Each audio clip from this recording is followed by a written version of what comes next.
வணக்கம் மக்களே, நான் உங்கள் அஸ்வின். புதிய கிரைம் த்ரில்லர் நாவலுடன் உங்களை சந்திப்பதில் எனக்கு பெரும் மகிழ்ச்சி.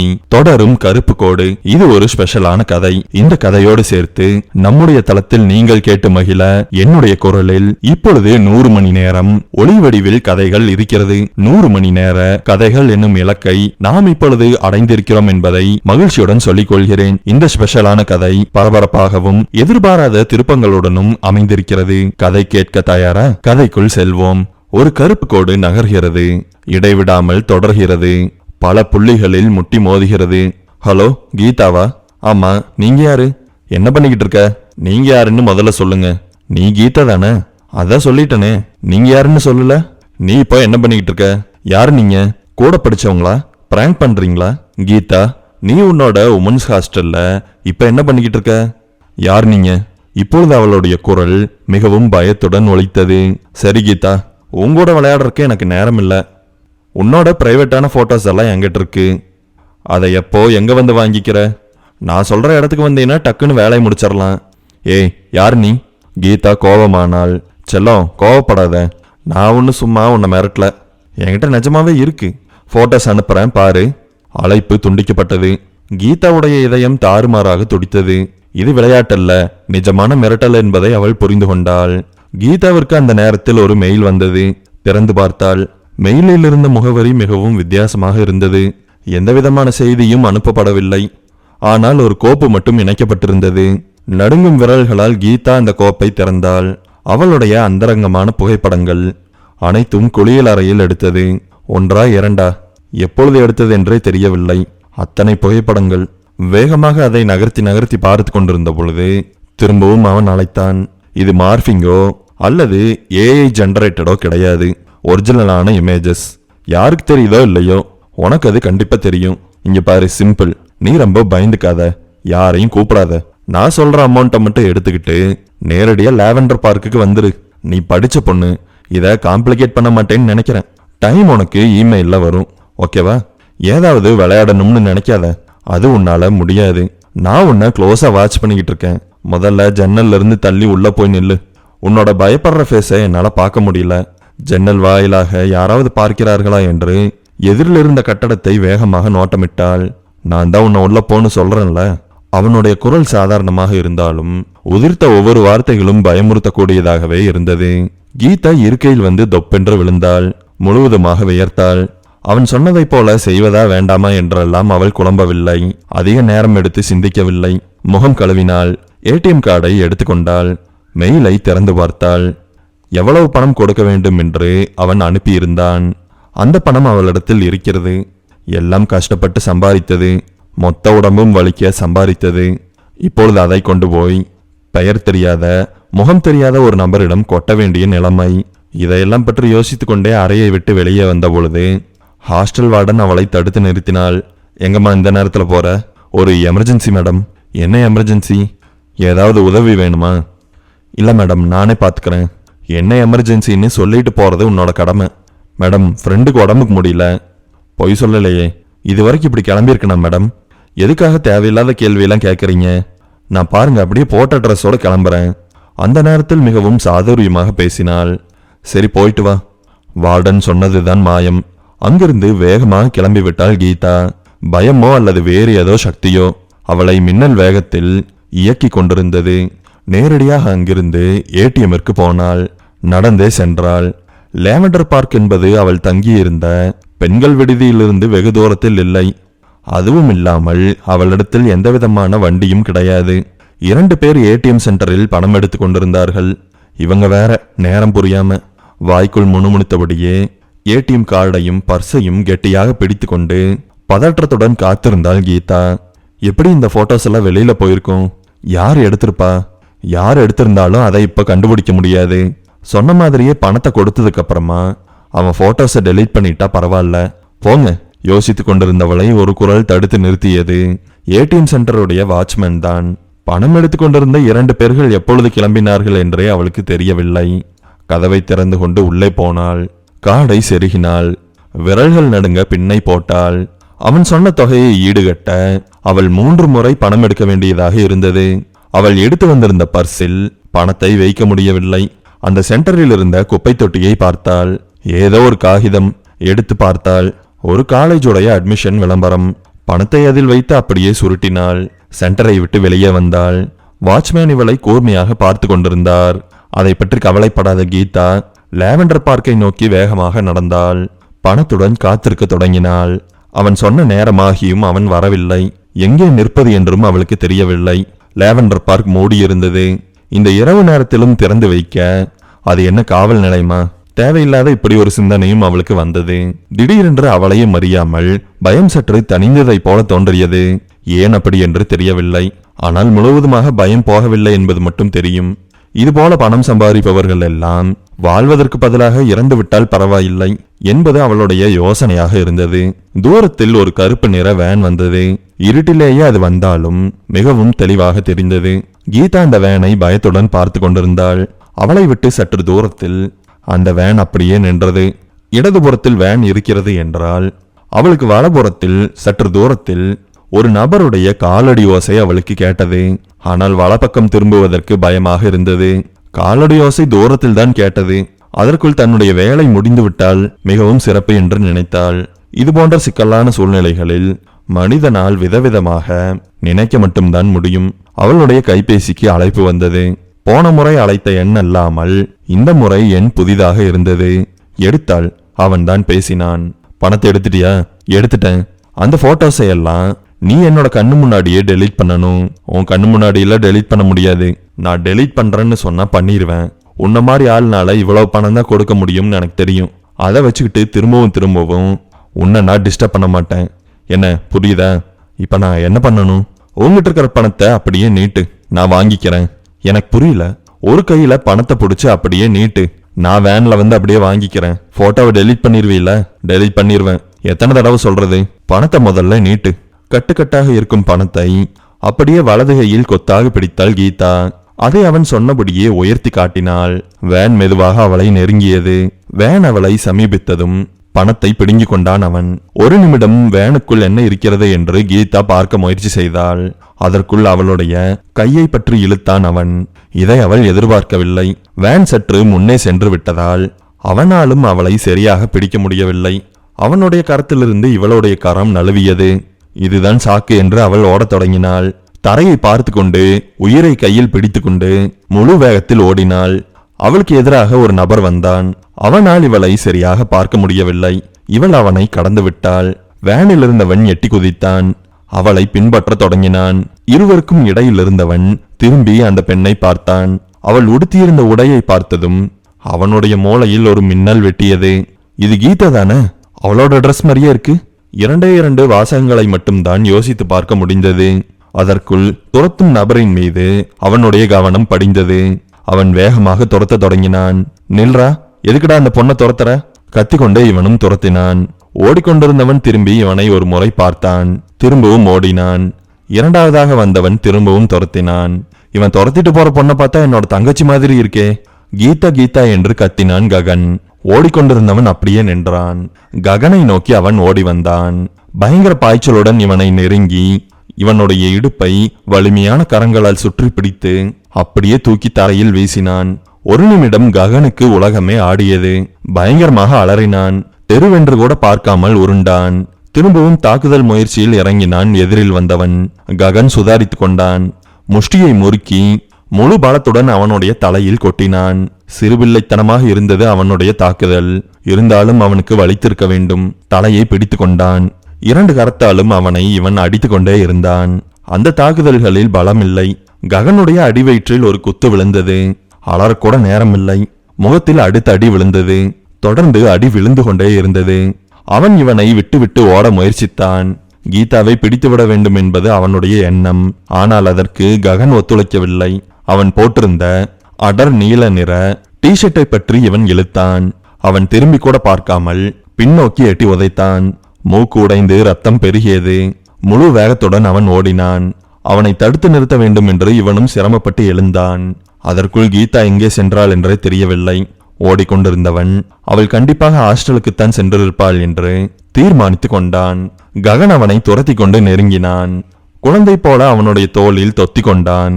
கழுத்தை இறுக்கமாக பிடித்தான். இந்த பிடியை மட்டும் விடவே கூடாது என்று முடிவு செய்து கொண்டான். உடம்பினுடைய பலத்தை எல்லாம் திரட்டி கழுத்தை இறுக்கிக் கொண்டே இருந்தான். இருவரும் தரையில் விழுந்தார்கள். அடி வாங்கியது என்னமோ ககன்தான். ஆனால் கழுத்தை சுற்றியிருந்த கையை மட்டும் எடுக்கவில்லை. அவன் இரு கை முட்டியினாலும் இவனுடைய வயிற்றின் இரு பக்கங்களிலும் இடித்து கொண்டே இருந்தான். ககனுடைய கையை கஷ்டப்பட்டு எடுத்து விடுவித்தான். முழு வேகத்தில் விடுவித்ததால் ககனுடைய கை அவனுடைய முகமூடியில் மாட்டியது. முகமூடி கலண்டு தெரித்து விழுந்தது. ககன் அவனுடைய முகத்தை மங்கலான வெளிச்சத்தில் பக்கவாட்டில் பார்த்தான். முழுவதுமாக அவனுடைய முகத்தை பார்ப்பதற்குள் அவன் ககனிடத்திலிருந்து விடுபட்டு கொண்டு ஒரு நொடிக்கும் குறைவான நேரத்தில் எழுந்து கையை தலைக்கு மேலே உயர்த்தி முகத்தில் பலமாக அடித்தான். விரல்களும் உள்ளங்கையும் அப்படியே ககனுடைய முகத்தில் பதிந்தது. சரியாக அந்த இடத்திற்கு வேன் வந்தது. இவர்கள் வெவ்வேறு தெருக்களில் புகுந்து புகுந்து ஓடியதால் வேனால் சரியாக பின்பற்ற முடியவில்லை. இப்பொழுது எப்படியோ அடையாளம் தெரிந்து கொண்டு வந்து விட்டது. அவன் வேனில் ஏறி தப்பித்து போனான். ககன் தன்னுடைய விழிகளை கூட விரிக்க முடியாமல் தூசி நிறைந்த குப்பையான தெருவில் படுத்து கிடந்தான். கண்களில் தாரை தாரையாக கண்ணீர் வழிந்தது. அது என்னோட தங்கச்சியா? அவளை எதுக்காக ஒருத்தன் துரத்திட்டு போறான்? கடவுளே, என்ன இது? என்னோட தங்கச்சிக்கு எதுவும் ஆகிடக்கூடாது. நான் எப்படியாவது போராடுவேன். அவ தப்பிச்சு போயிட்ட மாதிரி தான் தெரியுது. ஐயோ, இந்த வலி வேற, நகரக்கூட முடியலையே. பின்புற பாக்கெட்டில் இருந்த கைபேசியை எடுத்தான். அது முழுவதுமாக உடைந்திருந்தது. இது வேறையா? சிரமப்பட்டு எழுந்து அமர்ந்தான். அவனை ஆச்சரியத்தில் திளைக்க வைக்கும்படி தூரத்தில் அந்த கருப்பு வேன் நின்று கொண்டிருந்தது. இவன் தன்னையும் அறியாமல் எழுந்து ஓடத் தொடங்கினான். எங்கிருந்து சக்தி வந்தது என்று தெரியவில்லை. வேனை எடுத்துக்கொண்டு அவர்கள் விரைந்தார்கள். வேனை துரத்தி கொண்டு ஓடும் பொழுது ககன் ஒரு ஆட்டோவில் மோதினான். பார்த்து வரமாட்டியாடா தடியா? அண்ணா, அந்த வேனை ஃபாலோ பண்ணணும். ஏறு. என்ன பிரச்சனை? அண்ணா, ஃபாலோ பண்ணுங்க. கத்தி குத்து ஏதாவது வாங்கியிருக்கியா? இல்லண்ணா. எவனையாவது ஃபாலோ பண்றேன்னு எதுலையாவது போய் மாட்டிக்காத. அண்ணா, ஃபாலோ பண்ணுங்க. அதைத்தானே பண்ணிக்கிட்டு இருக்கேன். ரொம்ப வாய் இழந்தேன்னு இறக்கி விட்டுருவேன். அண்ணா, ரொம்ப பக்கத்துல போகாதீங்க. இந்த வியாக்கியானம்ல நல்லா பேசு. தர்மடி வாங்கியிருக்க? அப்படி என்ன பிரச்சனைன்னு கேட்டாலும் சொல்ல மாட்டேங்கிற. அமைதியாக இருந்து கொண்டான் ககன். அவனால் எப்படி சொல்ல முடியும்? அவனுக்கே என்ன நடக்கிறது என்று தெரியவில்லை. உயிரை கையில் பிடித்து கொண்டு ஓடியது தன்னுடைய தங்கை தானா? அப்படி அது அவனுடைய தங்கையாக இருந்தால் அவள் எதற்காக அந்த நேரத்திற்கு அங்கே வந்திருக்க வேண்டும்? வேனில் வந்தவன் எதற்காக அவளை கடத்த முயற்சிக்க வேண்டும்? இவன் யார் என்று தெரிந்து விட்டால் அதை பயன்படுத்தி இதற்கு பின்புறமாக இருக்கும் மர்மத்தை தெரிந்து கொள்ளலாம். ஆனால் இப்பொழுது எதுவும் தெரியாத நிலைதான். வேன் வெகு தூரம் சென்றது. அவசரமோ வேகமோ இல்லை. வெவ்வேறு தெருக்களை மிகவும் மெதுவாக கடந்தது. ஆட்டோவும் நல்ல இடைவெளி விட்டு தொடர்ந்தது. ஒரு ஆட்டோ நம்மளை ஃபாலோ பண்ணி வர மாதிரி தெரியுதே. வேனை ஓட்டி கொண்டிருந்தவன் கேட்டான். ஆமா, நானும் பார்த்தேன். அதை நான் சமாளிச்சுக்கிறேன். என்னடா, நீ எதிர்பார்க்காத மாதிரி ஒன்று நடந்துருச்சு. எல்லா நேரத்திலையுமே நாம எதிர்பார்த்த மாதிரியே நடக்காது. இந்த மாதிரி மாத்தியும் நடக்கும். சொல்லிவிட்டு அவன் சாய்ந்து அமர்ந்தான். உனக்கு ஒன்றும் அடிபடலையே? அவன் பைத்தியக்கார மாதிரி அடிச்சான். மண்டையில கொட்டி வச்சிட்டான். கிறுக்கு பைய, சின்ன புள்ளத்தனமா சண்டை போடுறான். வேன் ஓட்டி கொண்டிருந்தவன் இதை கேட்டு சிரித்தான். உனக்கு என்னோட நிலைமையை பார்த்தா சிரிப்பு மலரா இருக்குதா? கொட்டுனான்னு சொன்னையே, அதான் சிரிச்சேன். அந்த பொண்ணுகிட்ட இருந்து பணத்தை வாங்கிட்டே இல்ல? இதைத்தான் நீ முன்னாடியே கேட்டிருக்கணும். வாங்கியாச்சு. அவ சுதாரிச்சு தப்பிச்சு போவான்னு நான் நினைக்கவே இல்லை மச்சி. பணத்தை உருகிட்டு அவளோட கையை பிடிச்சி இழுத்தேன். டக்குன்னு கண்டுபிடிச்சிட்டா. போலீஸ் கம்ப்ளைண்ட் ஏதாவது கொடுப்பாளா? கொடுக்க மாட்டா. ஏன்? அவளோட போட்டோ தான் நம்மகிட்ட இருக்குல்ல. நம்மகிட்ட எங்க இருக்கு? உங்ககிட்ட தானே இருக்கு. அதில் என்னடா உனக்கு வருத்தம்? இருக்கிற மாதிரியே தான் பேசணும். இல்லாததெல்லாம் சொல்லக்கூடாது. என்கிட்ட தான் இருக்கு, போதுமா? அவ போலீஸுக்கிட்ட போக மாட்டாங்கிற? விட்ட நீயே அவளை போலீஸுக்கிட்ட கூட்டிட்டு போவ போல. இல்ல மச்சி, அப்படியெல்லாம் இல்லை. அவ போட்டோ நம்மகிட்ட இருக்குல்ல. போலீஸுக்கிட்ட போன உடனே இதுவும் வெளியில போயிரும்னு அவளுக்கு தெரியாதா என்ன? எனக்கு ஒரு டவுட்டு. கேட்டா திட்டக்கூடாது. என்ன கடுப்பேத்தாத மாதிரி இருந்தா சரி. உன்னோட டவுட்டை நீ கேட்கலாம். இந்த போட்டோ மேட்டரையே அவ போலீஸுக்கிட்ட சொல்லிட்டா. கேட்ட உடனே பணம் தந்திருக்கா. அவ போலீஸுக்கிட்ட எல்லாம் போக மாட்டா. போகாம இருந்தா சரிதான். இப்ப நான் எங்க போகணும்? எங்க போகணும்னு உனக்கு தெரியாது? இன்னைக்கு என்ன கிழமை? ஓ சரி, அவன் வீட்டுக்கா? நானும் வரட்டா? நீ ஒன்றும் வர வேண்டாம். என்ன டிராப் பண்ணிட்டு வேகமா வேன் எடுத்துட்டு கிளம்பிரு. அந்த ஆட்டோ இன்னும் ஃபாலோ பண்ணிக்கிட்டு தான் இருக்கு. நீ சொன்ன மாதிரியே பண்றேன். டக்குன்னு உன்னை டிராப் பண்ணிட்டு வேனை எடுத்துட்டு கிளம்புறேன். ஒருவேளை ஆட்டோ உன்னை ஃபாலோ பண்ணிச்சுன்னா என்ன பண்ணணும்னு உனக்கு தெரியுமில்ல. இதெல்லாம் நீ என்கிட்ட சொல்லணுமா? அப்படியே பிரேக்கை பிடிச்சு ஆட்டோவை வேன் பின்னாடி மோத விட்டுற மாட்டேன். வாயில பேசாம செஞ்சேன்னா சரி. இதுக்கு முன்னாடி நான் செஞ்சிருக்கேன். நீ செஞ்சதை பத்தி தான் எனக்கு தெரியுமே. என்ன தெரியும் உனக்கு? இதே மாதிரி பிரேக் போட்டு ஒரு 2 வீலரை இடிச்ச. ஓட்டிட்டு வந்தவன் உன்னோட வேன்ல இடிச்சு நேரடியா டிச்சுக்குள்ள விழுந்துட்டான். எந்த இடத்துல பிரேக் போடணும்னு உனக்கு அறிவே கிடையாது. அவன் விழுந்துட்டான்னு நீ வேகமா வண்டி எடுத்த. இன்னொரு டிச்சுக்குள்ள உன்னோட வண்டியோட ஃப்ரண்ட் வீல் சிக்கிருச்சு. அதை எடுத்துட்டு வரக்குள்ள நீ போதும் ஆயிட்ட. அந்த மாதிரிலாம் நடக்காது. வீடு வந்துருச்சு. இறங்கிக்கிறியா? ஸ்லோ பண்ணட்டுமா? இப்பதானே சொன்னேன். நீ வேகமாவே போ, நான் பாத்துக்கிறேன். வேனுடைய கதவை தள்ளி திறந்தான். வேன் ஓடிக்கொண்டே இருக்கும் பொழுதே வேனிலிருந்து எகிரி குதித்தான். டேய், அத பாத்தியா? எத? அந்த வேன்ல இருந்து ஒருத்த குதிச்சு வெளியில வந்தானே. இல்லையே, பாக்கலையே. நீ செய்ய வேண்டிய வேலையை நான் செஞ்சிட்டு இருக்கேன். தோ அந்த வீட்டுக்குள்ளதான் போறான். ஆட்டோவை நிதானப்படுத்தியபடியே பேசினார் ஓட்டுநர். இப்போ என்ன பண்றது? அந்த வேன் பின்னாடி போறதா இல்ல இங்கே நிறுத்துறதா? வண்டி திருப்புங்க, நான் வீட்டை பார்த்துட்டேன். திரும்பி போலாங்கறியா? எவ்வளவு தூரம் ஓட்டுனோ அவ்வளோ பணம் கொடுக்கணும். தரண்ணா. ஓட்டுநருக்கு வீட்டிற்கு கிளம்ப வேண்டிய அவசரம் இருந்ததை வண்டி செலுத்தும் விதத்தில் காட்டினார். வண்டியை இறக்கிவிட்டு கை நிறைய பணத்தையும் வாங்கி கொண்டார். திரும்பவும் ககனை எச்சரித்தார். தம்பி, ஏதாவது செஞ்சு மாட்டிக்காத. வாயை திறந்து பேசாமல் தலையை மட்டும் அசைத்தான் இவன். உடம்பெல்லாம் ரணமாக இருந்தது. யாராவது இருக்கிறார்களா என்று சுற்றுமுற்றும் பார்த்தான். உடையெல்லாம் கசங்கி அழுக்காகி இருந்தது. வினோதமாக இரு தோள்களையும் குலுக்கியபடியே தன் அறைக்கு போனான். அறையில் யாருமே இல்லை. அது மேலும் அவனுக்கு எரிச்சலை கொடுத்தது. இவனுங்க வேற முக்கியமான நேரத்துல எல்லாம் இருக்க மாட்டானுங்க. ஊர் மேய போயிடுவானுங்க. நமக்கு ஒரு தேவைன்னு இருக்கும்போது யாருமே ரூம்ல இருக்க மாட்டேங்கிறாங்க. கரெக்டா எங்கேயாவது ஓடிடுறானுங்க. அவர்களை திட்டி தீர்ப்பதில் அவனுக்கு மகிழ்ச்சியாக இருந்தது. ஏனென்றால் வழியிலிருந்து திட்டுவதில் கவனம் சென்றது. மூக்கை விடைத்து இதழ்களை கோணலாக்கி கொண்டு வலியுடன் இருக்கையில் அமர்ந்தான். அமர முடியாத அளவு அடிபட்டிருந்தது. வெந்நீர் வச்சு குளிச்சாதான் வலி போகும். தனக்குத்தானே இப்படி சொல்லி கொண்டான். கீழுதட்டை கடித்தபடியே எழுந்து நின்று ஒவ்வொரு அடியாக எடுத்து வைத்தான். அறையனுடைய ஓரத்தில் அவனுடைய பை இருந்தது. அதிலிருந்து ஒரு டிஷர்ட், 3/4 மற்ற சமாச்சாரங்களை எடுத்துக்கொண்டான். குளியல் அறைக்கு போய் ஹீட்டர் சுவிட்சை போட்டான். யாராவது வந்தா போனை வாங்கி தங்கச்சிக்கு கூப்பிடலாம். ஆனா யாரையும் காணுமே. ஹீட்டருடைய LED விளக்கு கண் சிமிட்டியது. இந்த ஹீட்டரோட சுவிட்சை மாத்தலான்னா நம்மளுக்கு டைம் கிடைக்க மாட்டேங்குது. இவனுங்களும் மாத்த மாட்டேங்கிறாங்க. குளிச்சாதானே. ஹீட்டர் போடாமல் குளிக்க வேண்டிய நிலை. சுடுநீராக இருந்தாலும் சரி, குளிர்ந்த நீராக இருந்தாலும் சரி, உடம்பில் ஏற்பட்ட காயங்கள் எரியப்போவது உறுதி. பச்சை தண்ணீர் உடம்பில் பட்டதும் பலமாக எரிந்தது. வினோதமாக ஓநாயைப் போல அனத்தினான் ககன். வலி தாங்காமல் அம்மா அம்மா என்று புலம்பினான். 15 நிமிடம் குளித்தான். சற்று அதிகம் என்று அவனுக்கே தோன்றியது. டிஷர்ட் மற்றும் 3/4 நுழைந்து கொண்டான். வலி ஒருவாறு போன மாதிரி தெரிந்தது. வயிறு பசித்தது. குளிர்சாதன பெட்டியை திறந்தான். உணவு ஏதாவது இருக்கிறதா என்று பார்ப்பதற்காகத்தான். ஆனால் அவனுடைய கண்ணில் திறக்கப்படாத ஒரு பியர் பாட்டில் பட்டது. உடம்பில் ஏற்பட்ட காயத்திற்கு மிகவும் இதமாக இருக்கும் என்று உடனடியாக அவனுடைய மூளை கட்டளையிட்டது. மது உட்கொள்வது உடல் நலத்திற்கு தீங்கான விஷயம் என்று தெரியாத நபரல்ல அவன். தெரிந்தே மதுவை தொட்டான். பியரை குடித்து முடிப்பதற்கு அவனுக்கு வெகு நேரம் தேவைப்படவில்லை. தின்று கொளுத்தவனைப் போல ஏப்பம் விட்டான். ஆனால் அவன் வயிற்றில் பெயருக்கு கூட ஆகாரம் இல்லை.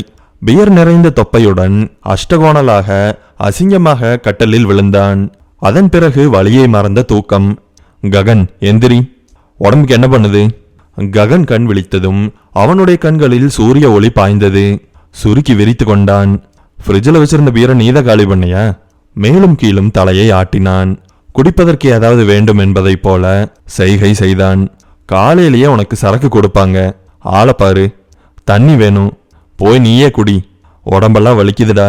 உடம்பு வலிக்குதா? கண்ணெல்லாம் செவந்திருக்கு. என்ன விஷயம்? நேற்றுக்கு நைட்டு ஒரு பிரச்சனை. நான் வேற என்னமோ நினைச்சேன். என்ன? நீ ஒரு 2 நிமிஷம் வெயிட் பண்ணு. நான் போய் உனக்கு தண்ணி எடுத்துட்டு வந்துடுறேன். அப்புறம் எதுவா இருந்தாலும் பேசிக்கலாம். தண்ணீருடன் 1 நிமிடம் கழித்து வந்தான். என்ன பிரச்சனை? தண்ணி குடிச்சுக்கிறனே. குடி குடி. 1 லிட்டர் தண்ணீரை மிகவும் சாதாரணமாக காலி செய்தான் அவன். மனுஷ மாதிரி தண்ணி குடி. இது போன்ற சிறிய நகைச்சுவைக்கெல்லாம் சிரிப்பவன் தான் ககன். ஆனால் இன்று சிரிக்கவில்லை. முகத்தை மிகவும் இறுக்கமாக வைத்திருந்தான். சும்மா டைம் பாஸ் ஆகலைன்னு சொல்லிட்டு வேலையை முடிச்சுட்டு அப்படியே பார்க் பக்கம் நடந்து வந்துட்டு இருந்தேன். நினைச்சிருந்தா ஆட்டோ பிடிச்சே வந்திருக்கலாம். அப்படி நடந்து வந்துகிட்டு இருக்கும்போது ஒரு பொண்ணை கடத்த ட்ரை பண்ணாங்க. அந்த பொண்ணு என்ன கிராஸ் பண்ணி தான் போனா. அந்த பொண்ணை துரத்துக்கிட்ட ஒருத்தன் அதை விட வேகமா போனான். அவ போட்டிருந்த ட்ரெஸ் என்னோட தங்கச்சியோடது மாதிரி இருந்தது. ஆளும் கீதா மாதிரி தான், ஆனா சரியா தெரியல. அதுக்குள்ள அவனுக்கும் எனக்கு சண்டையாயிருச்சு. நம்ம கீதாவா? ஆமாண்டா, ஆனா எனக்கு இன்னும் கன்ஃபார்மா தெரியல. நான் அவகிட்ட பேசினாதான் தெரியும். இன்னுமா பேசல? நீ பேசியிருப்பேன்னு நினைச்சனே. அவ என்ன சொன்னான்னு கேட்கலாம்னு நினைச்சேன். என்னோட போனு சண்டையில நொறுங்கிருச்சு. பார்த்துருக்க மாட்ட. எதுக்குடா உனக்கு தேவையில்லாத சண்டையெல்லாம்? இல்லடா, அதை விடு. என்னோட போன் தரட்டுமா? கொடுடா, நான் அவகிட்ட பேசணும். அழைப்பு சென்று கொண்டே இருந்ததை தவிர ஏற்கப்படவில்லை. என்னன்னு தெரியலடா, எடுக்க மாட்டேங்கிறா. நான் நேரிலே போய் பார்த்துட்டு வந்துடுறேன். நானும் வரட்டுமா? உன்னால போயிட்டு வர முடியுமா? நானே சமாளிச்சுக்கிறேன். கீதா தங்கி இருந்த பெண்கள் விடுதியில் விஷயத்தை சொல்லிவிட்டு காத்திருக்க தொடங்கினான் ககன். காலை பனி நீங்காததை போல அந்த அறை மிகவும் குளுமையாக இருந்தது. அந்த குளுமை கூட அவனை துன்புறுத்தியது. விஷயத்தை தெரிந்து கொள்ளும் வரை தலைவெடிக்காத நிலைதான் அவனுடையது. கீதா வந்தாள். அவளுடைய முகம் மிகவும் சோகமாக இருந்தது. அதை வைத்தே ஓரளவு கண்டுபிடிக்க முடிந்தது. இருந்தாலும் இவன் நினைத்ததை போல் அல்லாமல் வேறு ஏதாவது கூட நடந்திருக்கலாம். இவ்வளவு காலையில் ககன் அங்கே வந்ததும் அவள் பயந்திருக்கலாம். என்னன்னா இவ்வளவு காலையில வந்திருக்க? நினைத்ததை கேட்டாள் அவள். ஒன்னும் இல்லம்மா, உட்காரு. அவளை தைரியப்படுத்தும் விதமாக குரலை கொஞ்சமாய் சாந்தப்படுத்தி கொண்டு பேசினான். நேத்துக்கு நைட்டு லாவெண்டர் பார்க்குக்கு போயிருந்தியாமா? தரையை பார்த்து கொண்டிருந்த கீதா சட்டென்று நிமிர்ந்தாள். அண்ணா. ஆமாண்ணா. நீங்களும் அங்கதான் இருந்தீங்களா? யார் அவன்? உன்னை துரத்தினவன்? நேரடியாக இருவரும் விஷயத்திற்கு வந்து விட்டார்கள். அவன் யாருன்னே எனக்கு தெரியாதுண்ணா. எதுவா இருந்தாலும் நீ என்கிட்ட சொல்லலாம். அண்ணன்னு சொல்லி பயந்துக்க வேண்டியதில்லை. நானும் அப்படித்தானே உங்ககிட்ட பழகியிருக்கேன். ஆம் என்பதை போல அவள் தலையசைத்தாள். என்ன விஷயம்னு பயப்படாம சொல்லு. முடிந்த அளவு சாந்தமாக பேசினான். ஆனால் அவனுக்குள் பயங்கரமான பதற்றம் இருந்தது. அந்த பதற்றத்தை உணர்ந்து கொண்டவளாக, அண்ணா ஒன்னும் சொல்ல மாட்டீங்கல்ல என்றாள். ஒன்னும் சொல்ல மாட்டம்மா. அண்ணா, அவன் என்னோட போட்டோவெல்லாம் எடுத்து வச்சுக்கிட்டு என்று பேச தொடங்கியவளுக்கு கண்ணீர் முட்டி கொண்டு வந்தது. அவனுடைய கரத்தை பற்றி கொண்டு தோள்களில் சாய்ந்தாள். போட்டோவை வச்சுக்கிட்டு என்னம்மா? அவளுக்கு தேவையான நேரத்தை கொடுக்காமல் அவன் உடனடியாக கேள்வி கேட்டான். ஆனால் அவள் அழுது தீர்த்தாள். அண்ணா, நான் குளிக்கும் போது எப்படியோ போட்டோ எடுத்திருக்காங்க. இந்த விஷயத்தை சொல்லும் பொழுது அவள் வேறு திசையில் பார்த்திருந்தாள். கீதாவுடைய கூச்சத்தையும் பயத்தையும் பதற்றத்தையும் அவனால் புரிந்து கொள்ள முடிந்தது. நீ எதுக்காக பார்க்குக்கு போன? அவன் என்கிட்ட காசு கேட்டான்னா. கொடுத்தியா? ஆமாண்ணா. காசை கொடுத்ததுக்கு அப்புறமா தான் அவன் வேனுக்குள்ள இழுக்கவே பார்த்தான். அச்சச்சோ, உனக்கு ஒன்றும் ஆகலையே? எனக்கு ஒன்றும் ஆகலண்ணா. அவன் என்ன ஃபாலோ பண்ணி கூட வரல. ஏன்னு தெரியல. நான் தாம்மா அவனை தடுத்து நிறுத்தினேன். நீங்களா? எப்படின்னா? என்னத்தான் அவன் துரத்தி வந்தான்னு உங்களுக்கு தெரிஞ்சுதா? தெரிஞ்சுது, ஆனா ஃபுல்லா தெரியல. அவங்க கூட நீங்க சண்டை போட்டீங்களா? உங்களுக்கு எதுவும் ஆகலையே? உடம்புல பல இடத்துல அடிபட்டிருக்கு. எதுக்காக அண்ணா இவ்வளோ கஷ்டப்படுறீங்க? யாரா இருந்தாலும் நான் அன்னைக்கு ஓடி இருப்பேன்டா. காப்பாத்துறதுக்கு முயற்சி செஞ்சிருப்பேன். உன்ன மாதிரியே இருந்ததுனால இன்னும் ஆழமா இறங்கி சண்டை போட ஆரம்பிச்சேன். உங்களுக்கு ஏதாவது ஆகியிருந்தா என்னென்ன பண்றது? மிகவும் பாவமா கேட்டாள் அவள். அதான் ஒன்றும் ஆகலையாடா. நீ இதெல்லாம் பத்தி கவலைப்படாத. இந்த பிரச்சனைக்கு நான் ஒரு முடிவு தரேன். அண்ணா, நீங்க இதுல இறங்க வேண்டாம்னு நினைக்கிறேன். இல்லடா, நான் இறங்கிதான் ஆகணும். உன்னோட விஷயம் வெளியில் வரக்கூடாது. அவன் இந்த மாதிரி இனிமேல் செய்யக்கூடாது, யாரா இருந்தாலும் சரி. அண்ணா, இது பெரிய விஷயமா இருக்கும் போல. நீங்க இறங்குறது சரியா வராது. நமக்கு எதுக்குன்னா பிரச்சனை? அவன் திருப்பி உன்னை தொல்லை பண்ண மாட்டான்னு நினைக்கிறையா? என்னோட பிரச்சனை வெளியாகி அதுல உயிரே போனாலும் பரவாயில்ல. டேய், நீ அப்படிலாம் பேசக்கூடாது. தங்கையுடைய கண்ணில் வழிந்த கண்ணீரை துடைத்து விட்டான் ககன். இப்ப இருக்கிற சமூகத்துல நிறைய பேர் மோசமானவங்களா மாறிட்டாங்க. ஒருத்தங்க அஃபையர் வச்சிருக்கிறத இன்னொருத்தங்க ஃப்ரெண்ட்ஷிப்னு சொல்லி ஜஸ்டிஃபை பண்றாங்க. இந்த மாதிரி சுச்சுவேஷன்ல போட்டோ லீக் ஆனதுக்காகலாம் இறந்து போகணும்னு அவசியம் இல்லை. அப்படி உன்னோட போட்டோவையோ இல்ல வேற எந்த பொண்ணோட போட்டோவையோ லீக் பண்ணவன் மட்டும்தான் இறந்து போகணும். அண்ணா, கண்டுபிடிச்சு மிரட்டுறதோட நிறுத்திக்கோங்க. அதுவே உங்களுக்காக தான் நான் சொல்றேன். நீங்க ஆர்வமா இருக்கிறதுனால தான். இல்லைன்னா வேண்டாம்னு சொல்லிடுவேன். புரியுதுடா? நம்ம குடும்பத்துக்கு எந்த பிரச்சனையும் வராது. நீ நிம்மதியா இரு. சரிங்க அண்ணா, நீ கண்ணை தொடச்சுக்கோ. இந்த மாதிரி பிரச்சனை எல்லாம் வாழ்க்கையில வரதா செய்யும். அண்ணன் இருக்கன்ல, நான் பாத்துக்கிறேன். கீதாவிற்கு தைரியத்தையும் ஆதரவையும் ஊட்டும் வகையில் பேசினான் ககன். பெண்கள் விடுதியிலிருந்து வெளியே வந்தான். அடுத்ததாக அவன் எங்கே செல்ல வேண்டும் என்று ஏற்கனவே திட்டமிட்டு வைத்திருந்தான். ஆட்டோ பிடித்து கொண்டான். பலவிதமான சிந்தனைகள் அவனை மூர்க்கமாக தாக்கியது. ஆனால் என்ன செய்ய வேண்டும் என்பதில் மட்டும் அவன் கவனமாக இருந்தான். எக்காரணம் கொண்டும் தங்கையின் புகைப்படங்கள் வெளியே வந்துவிடக்கூடாது. அதற்கு என்ன விலை கொடுத்தாலும் சரி. இப்பொழுது அவனை தேடி போவது கூட இந்த பிரச்சனையை சுமூகமாக முடிப்பதற்கு ஒரு முயற்சியை மேற்கொள்ளத்தான். அன்று இரவு கீதாவை கடத்த முயற்சி செய்தவன் நுழைந்த வீட்டினுள் ககனும் நுழைந்தான். அந்த வீடு கொஞ்சம் வித்தியாசமாக இருந்தது. அந்த காம்பவுண்டிற்குள் 2 வீடுகள் இருந்தது. 2 வீடுகளையும் இணைப்பதற்கு ஒரு மாடி இருந்தது. பின்புறமாக இருந்த வீட்டை முதலில் கட்டியிருக்க வேண்டும். அடுத்ததாக இருந்த வீட்டை இரண்டாவதாக கட்டியிருக்க வேண்டும். 2 வீட்டிற்கும் இடையில் நல்ல இடைவெளி இருந்தது. அந்த இடைவெளியை நிரப்பும் விதமாக 2 வீட்டிற்கும் நடுவில் ஒரு வீட்டை மாடியில் கட்டியிருந்தார்கள். அதை வீடு என்று சொல்வதை விட ஒரே ஒரு பெரிய அறை என்று சொல்வதே பொருத்தமாகும். அந்த வீட்டினுள் போவதற்கு யாருடைய அனுமதியும் தேவையில்லாமல் இருந்தது. நேரடியாக மாடிப்படிகளில் நடந்து அந்த வீட்டினுள் நுழைந்து விட்டான். ஒருவன் நன்றாக தூங்கிக் கொண்டிருந்தான். அவனை இவன் தட்டி எழுப்பினான். எழுந்தவன் இவனை ஒரு மாதிரி பார்த்தான். என்ன வேணும், யாரு நீங்க? சாதாரணமாக கேட்டான். ஒருவன் வீட்டினுள் வந்து, அதுவும் தெரியாத ஒருவன் எழுப்பும் பொழுது இப்படியா சாதாரணமாக நடந்து கொள்வார்கள்? அப்பொழுதே இவனுக்கு சந்தேகம் பிறந்தது. ககன் தான் எதற்காக வந்திருக்கிறோம் என்று சொல்வதை விட நேற்று நடந்த சம்பவத்தை பற்றி குறிப்பிடுவது மிகவும் ஏற்புடையதாக இருக்கும் என்று நினைத்தான். அவ்வாறே செய்தான். நேத்து நைட்டா என்ன நடந்ததுன்னு எனக்கு தெரியாது. இந்த 2 கதவும் திறந்துதான் இருக்கும். கீழ் வீட்டில் இருக்கிறவங்க மேல் மாடியை யூஸ் பண்றதுக்கு என்னோட ரூம் வழியாக தான் போய் ஆகணும். அதனால நான் அதிகமாக பூட்டி வைக்கிறதே கிடையாது. நைட்லையுமா? ஆமா, நைட்லையும் தான். நான் ஒருத்தன் தானே இருக்கேன். என்ன சேஃப்டி ப்ராப்ளம்? உன்னோட வீட்டுக்கு நேத்திக்கு ஒருத்தன் வந்தான்.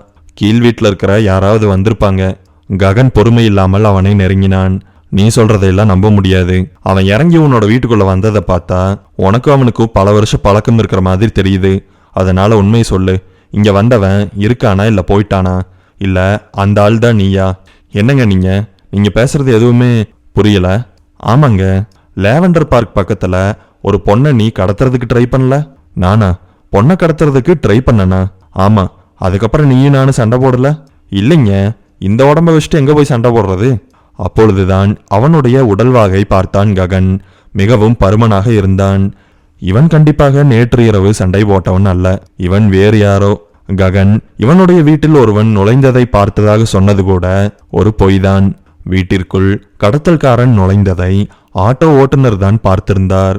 இவன் அவர் பார்த்ததாக சொன்ன விஷயத்தை மனதில் வைத்துக்கொண்டு தான் பார்த்ததாக வெளியில் சொன்னான்.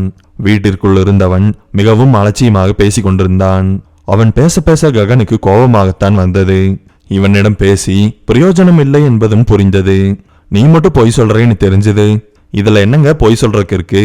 யாரும் வரல, வந்திருந்தாலே எனக்கு தெரியாது. யாராவது வந்து உன்னை கொலை பண்ணிட்டா என்ன பண்ணுவ? அதை பத்தி எனக்கு கவலை இல்லைங்க.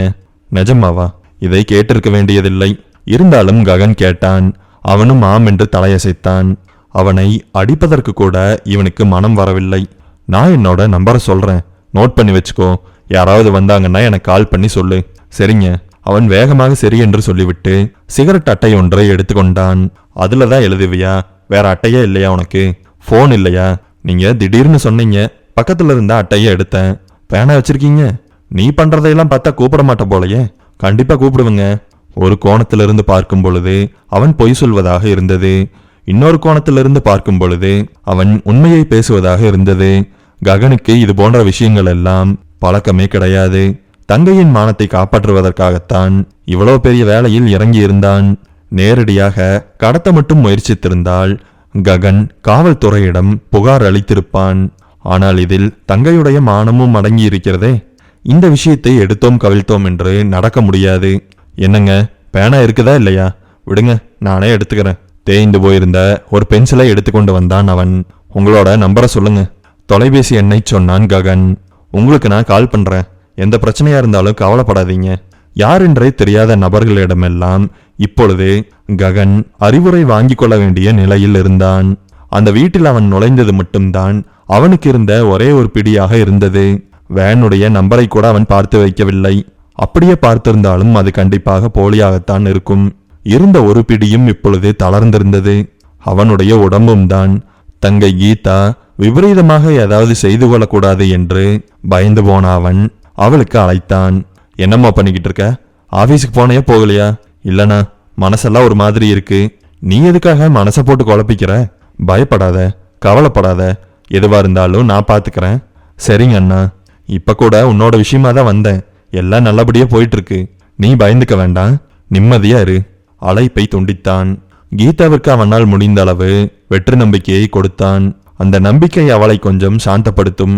ஆனால் ககனால் இதே போல பொய்யை சொல்லிக்கொண்டு ஓட்ட முடியாது. கூடிய சீக்கிரம் இந்த பிரச்சனைக்கு அவன் ஒரு தீர்வை கண்டுபிடித்தே ஆக வேண்டும். கண்டுபிடிக்கவில்லை என்றால் அவன் எவ்வளவுதான் பொய் சொன்னாலும் விஷயம் வெளியில் தெரிந்துவிடும். வெடிக்கப் போகின்ற ஒரு வெடிகுண்டை தேடி கண்டுபிடிக்கிற நிலைமையில்தான் இப்பொழுது இருந்தான் ககன். ககன் அதன் பின்பு பல முயற்சிகள் மேற்கொண்டான். கீதாவிடம் பேசி பிளாக்மெயிலருடைய கைபேசி எண்ணை வாங்கிவிட்டான்.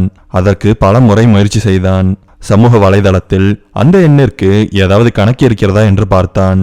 இப்படி பல்வேறு விதமாக தேடினான். காவல்துறையிடம் செல்லலாமா என்றும் கூட யோசித்தான். ஆனால் நல்ல வேளையாக அந்த பிளாக்மெயிலரிடமிருந்து எந்த விதமான மிரட்டல்களும் வரவில்லை. அது ஒரு பக்கம் ஆறுதலாகவே இருந்தது. நேரம் மட்டும் நகர்ந்து கொண்டே இருந்தது. இதை ஒரு கட்டத்தில் கைவிட்டு விடலாம் என்று கூட அவன் யோசித்தான். யோசிக்க மட்டுமே முடிந்தது, கைவிட முடியவில்லை. மன நிம்மதி இல்லாமல் தவித்தான். இதற்கு முன்பும் அவன் வாழ்வில் நிறைய கஷ்டங்கள் பட்டிருக்கிறான். கஷ்டப்பட்டதுனாலோ என்னவோ பிறருக்கு உதவும் குணம் அவனுக்கு நன்றாகவே வளர்ந்திருந்தது. சிறு வயதில் தொடங்கிய உதவி செய்யும் குணம் இன்றும் அவனை பின்தொடர்கிறது. பல வருடமாக அவன் உதவி செய்து கொண்டிருப்பதால் அவனுடைய உதவியை எதிர்பார்த்து பல பேரும் காத்திருந்தார்கள்.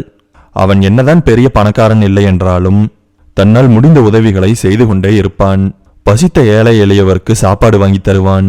பேருக்கு சாப்பாடு வாங்கி கொடுத்துவிட்டு நகரும் ஆளெல்லாம் கிடையாது. அவர்கள் சாப்பிடும் வரை அருகிலேயே இருப்பான். நல்லவர்களை நோக்கித்தான் துன்பம் வரும் என்பதைப் போல இப்பொழுது இப்படிப்பட்ட சிக்கலில் சிக்கியிருக்கிறான். இந்த சிக்கலான சூழ்நிலையிலும் கூட அவன் ஈகை குணத்தை விடவே இல்லை. யாரென்றே தெரியாத கூலி தொழிலாளியின் மகளுக்கு டியூஷன் ஃபீஸ் கட்டினான்.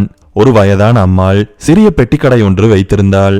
அதன் கூரை பிளந்து மழைநீர் உள்ளே வருவதாக அவனிடத்தில் முறையிட்டாள். சாதாரணமாகத்தான் உடனடியாக தன்னிடம் இருந்த பணத்தை கொடுத்து அந்த கூரையை அவன் சரி செய்து கொடுத்தான். இவனிடம் உதவி பெற்று கொண்டவர்கள் நீ நல்லா இருக்கணும்பா என்று மட்டுமே சொல்வார்கள். அவர்களுடைய வாழ்த்துக்களை இவன் ஆறுதலுடன் ஏற்றுக்கொண்டான். தங்கச்சியுடைய விஷயத்தை பற்றி மறந்து போயும் கூட இவன் யாரிடத்திலும் சொல்லவில்லை. ஆனால் ககனை தினமும் பார்ப்பவர்கள் அவனிடத்தில் நிறைய மாறுதல்கள் இருப்பதாகவே சொன்னார்கள். அதை பெரிதாக கண்டுகொள்ளாமல் கொஞ்சம் உடம்பு சரியில்லை என்று மட்டும் சொல்லி வைத்தான். இப்படித்தான் ஒரு நாள் நடக்க முடியாத வயதான முதியவர் ஒருவருக்கு ஆட்டோ பிடித்து கொடுத்து கொண்டிருந்தான். முதியவர் நன்றி செலுத்திவிட்டு ஆட்டோவில் சென்று விட்டார். ஆட்டோ மறையும் வரை பார்த்து கொண்டிருந்தான். வெறுமையாக உணர்ந்தான். இத்தனை பேருக்கு உதவி செய்யறோம், ஆனா நம்மளுக்கு ஒரு நிம்மதி வரமாட்டேங்குதே. இப்படி நினைத்தபடியே சோகமாக அமர்ந்தான். கண்களை மூடியிருந்தான். தங்கை கீதாவினுடைய முகம்தான் அவனுக்கு ஞாபகத்திற்கு வந்தது. கைபேசி சினுங்கியது. அழைப்பொலியை வெளியிட்டது. உடனடியாக சந்தோஷத்துடன் இவன் அழைப்பை ஏற்றான். அது தன்னுடைய தங்கைதான் என்று அவனாகவே நினைத்து கொண்டான். பெயரை கூட பார்க்கவில்லை. கீதா, என்னம்மா பண்ணிக்கிட்டு இருக்க? என்ன, கீதாவை பத்தி உங்ககிட்ட பேசலான்னு போன் பண்ணா நீ கீதான்னு சொல்லி என்கிட்ட பேசிக்கிட்டு இருக்க? இப்பொழுதுதான் தொலைபேசி எண்ணை பார்த்தான்.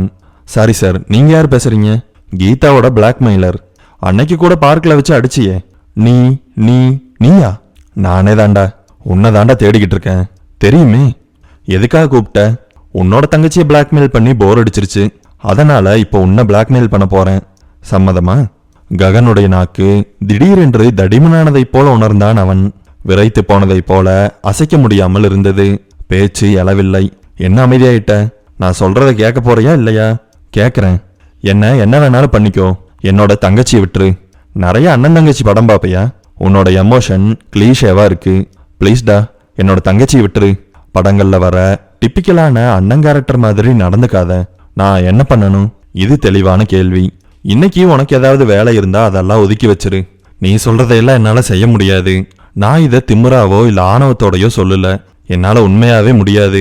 ப்ளீஸ், எங்க 2 பேர்த்தையும் விட்டுரு. இப்பதானே தங்கச்சியை விட்டுரு. அவளுக்கு பதிலா என்ன வேணாலும் பண்ணிக்கோன்னு சொன்னேன். இல்லைன்னு சொல்லல.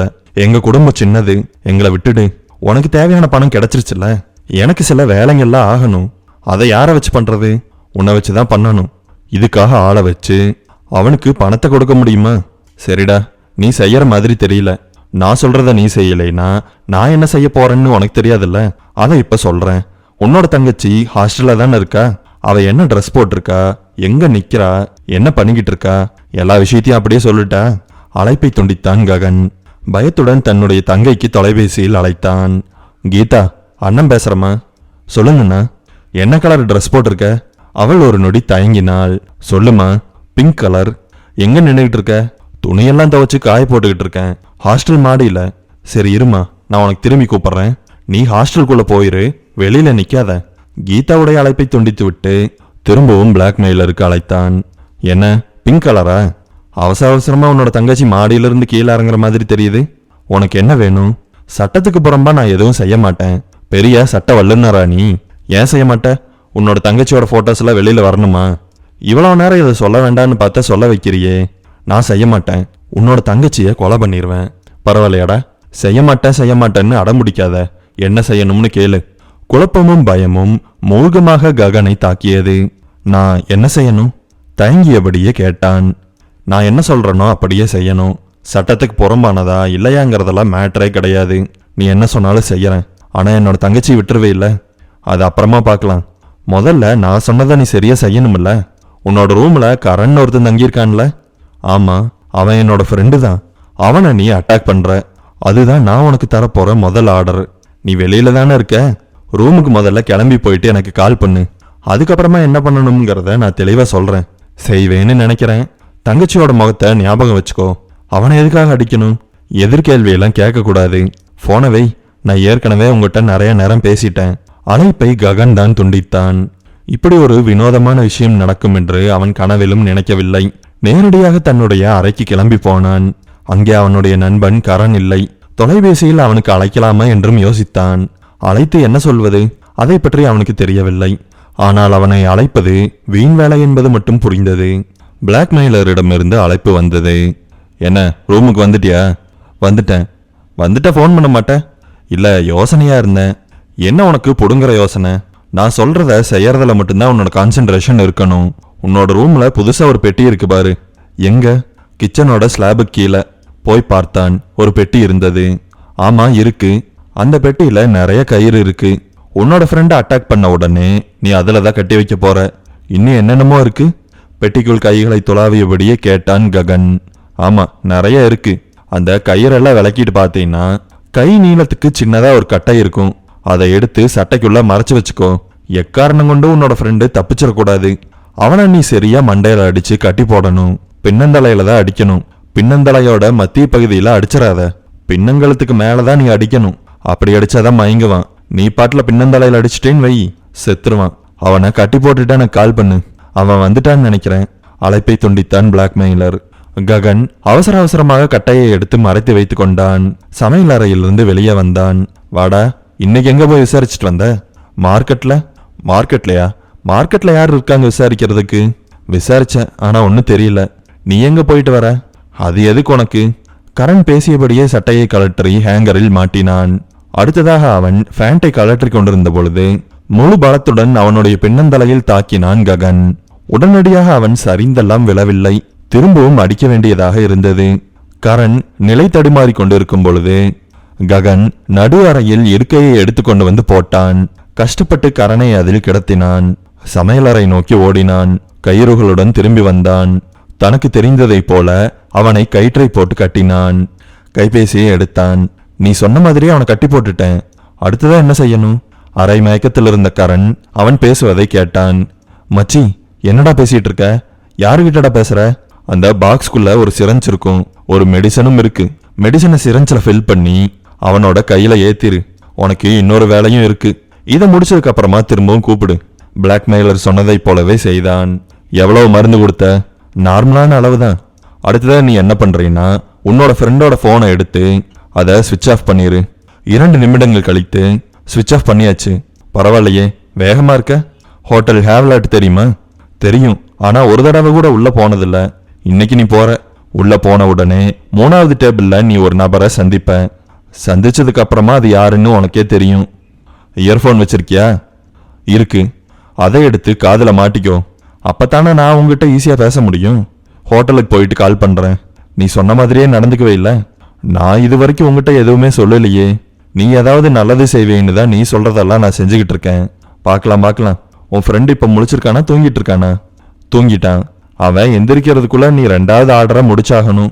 பிளாக்மெயிலர் அழைப்பை துண்டித்தான். ககன் கரனை பார்த்தான். சாரி மச்சி, என்னோட தங்கச்சிக்காக தாண்டா இதெல்லாம் செய்யறேன், என்ன மன்னிச்சுக்கடா. தலை தொங்கி போய் இருந்தான் கரண்.